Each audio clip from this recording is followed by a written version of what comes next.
Агасы бардын сакасы бар, үкөсү бардын чүкөсү бар демекчи 23 февраль мырзалардын майрамы белгиленүүдө.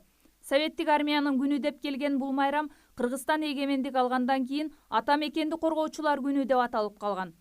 Бул күн 2003 жылдан баштап майрам деп эсептелинип, эс алуу күнү жарыяланган. Ал эми Кыргызстандын куралдуу күчтөрүнүн күнү 29 майда майрамдалат. Өзгөчө жаштар бул күндүн маанисин түшүнбөй эле мырзалардын майрамы катары белгилеп, аларга белектерди тандоо менен убара. Бүгүн майрам жуман аялдан жакшы, көңүлсүз мырзаларды куттуктаган айылдар, эжелер, карындаштар келип, өздөрүнүн мырзаларын белек тандап жүрүшөт.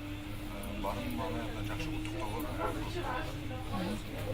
Көбүнчө эмнелер ар кимде көбүнчөсүндө ага саат болсо, артман жана башка ошол сыяктуу белектер алышат.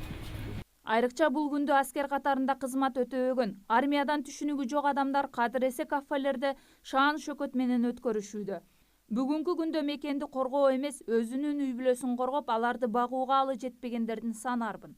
Ал эми Марс Ибраев ар бир майрамдын тарыхын карап, маанисин баамдап, түшүнүп алып, анан майрамдасак деген оюн билдирди. Биринчиден, албетте, мамлекеттик деңгээлде майрам болгондуктан бүгүнкү күндө ошол мекенибиздин чек арасын коргоп, биздин амандыгыбызды иш жүзүндө жүзөгө ашырып аткан сакчыларга, жан сакчылардын баарына ушул майрам куттуу болсун деп кетем, биринчиден.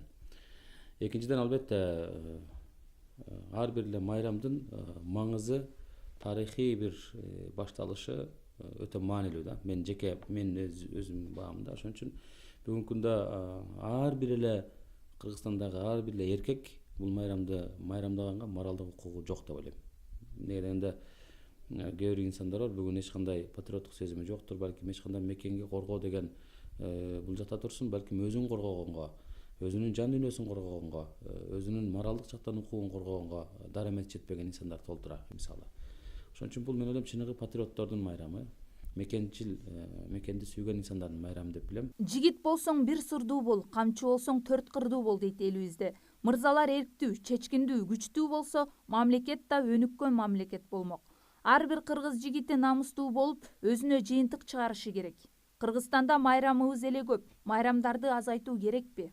Майрамды азыраак кылып, иш күнүн көбүрөөк кылып, бүгүн азыр эмгектенип, мамлекетибизди көтөрө турган заман.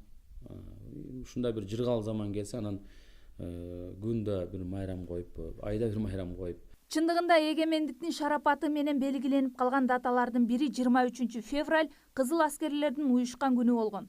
1918 жылы дал ушул күнү Кызыл гвардия отряды Германиянын аскерлерин алгачкы жолу жеңип алган. Бул алгачкы жеңиш Кызыл армиянын туулган күнү деп аталып калган. Ал эми 1922 жылы бул дата расмий түрдө Кызыл армиянын күнү деп жарыяланган.